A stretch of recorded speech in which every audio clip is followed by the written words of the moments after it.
नमस्ते।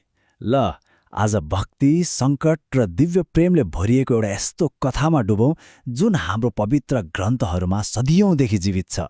यो कथा कहाँबाट आयो भन्नुहुन्छ भने यो हिन्दूहरूको एकदमै प्रिय ग्रन्थ श्री स्वस्थानी व्रत कथाबाट लिएको हो। यसले हामीलाई एक प्राचीन र एकदमै महाकाव्यात्मक यात्रामा लैजान्छ। अब एउटा कुरा सोच्नुहोस् त, देवताहरूका लागि यो एउटा स्ट्र्याटेजी थियो, हैन? तर एक देवीका लागि चाहिँ यो प्योर डिभोसन थियो। आखिर दुई फरक संसारलाई केले एकै ठाउँमा ल्याउँछ त? आउनुहोस् पत्ता लगाउँ। ल कथाको सुरुवात गरौँ। र सुरुवात हुन्छ एउटा ठूलो सङ्कटबाट जसले पुरै ब्रह्माण्डलाई नै खतरामा पारेको थियो। समस्या के थियो भने तारकासुर भन्ने एउटा दैत्यले पुरै ब्रह्माण्डलाई नै तहस-नहस पार्न लागेको थियो।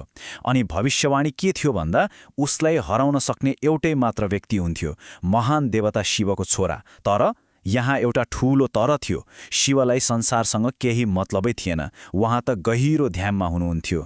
अब यो समस्या समाधान गर्न देवताहरूले एउटा उपाय निकाले, तर त्यो उपाय सायद अलि हतारको थियो। उनीहरूको प्लान के थियो भने प्रेमका देवता कामदेवलाई पठाउने, कामदेवले शिवमाथि प्रेमको बाण चलाउने ताकि उहाँको ध्यान भङ्ग होस् र हिमालयकी छोरी पार्वतीप्रति उहाँको मन जाओस्। पार्वती त पहिलेदेखि नै शिवप्रति पूर्ण रूपमा समर्पित हुनुहुन्थ्यो। तर यो प्लान त पुरै उल्टो पर्यो।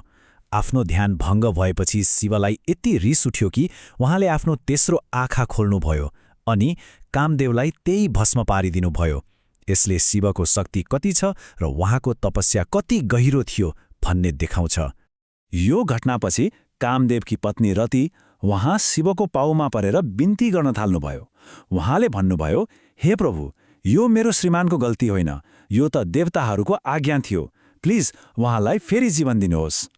रतिको त्यो पीडा देखेर शिवको मन पग्लियो।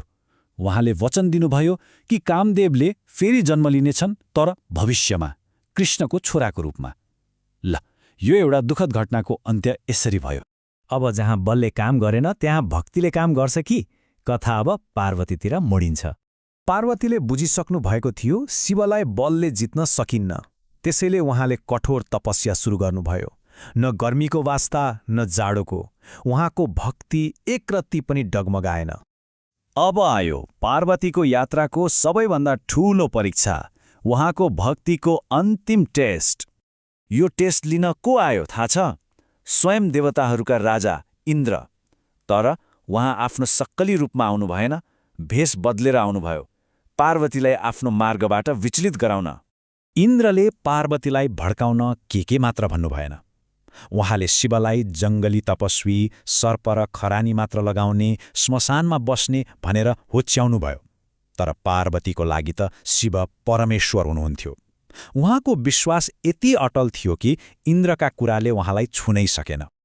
पार्वतीलाई इन्द्रको कुरा सुनेर यति रिस उठ्यो कि उहाँले श्राप दिनै लाग्नुभएको थियो।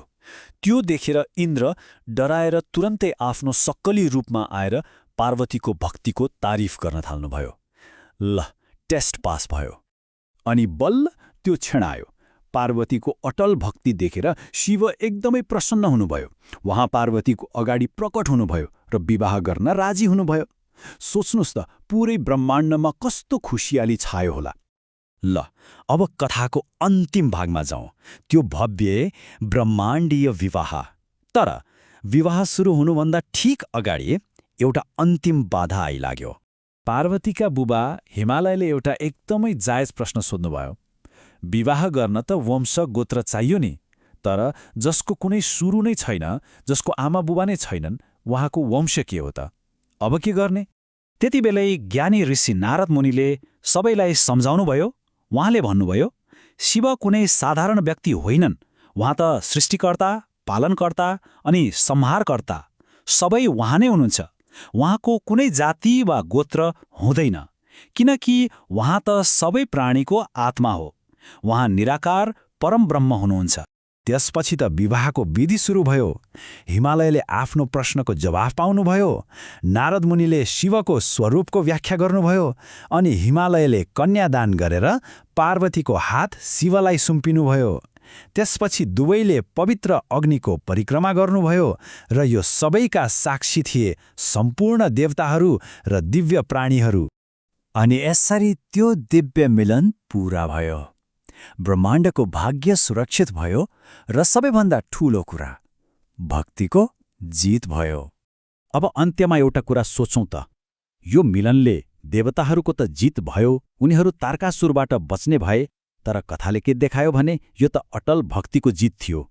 त्यसो भए हाम्रो भाग्य केले बनाउँछ, दैवी योजनाहरूले कि हाम्रो आफ्नै सङ्कल्पले? सायद यो प्रश्नको जवाब हामी सबैले खोजिरहनुपर्छ।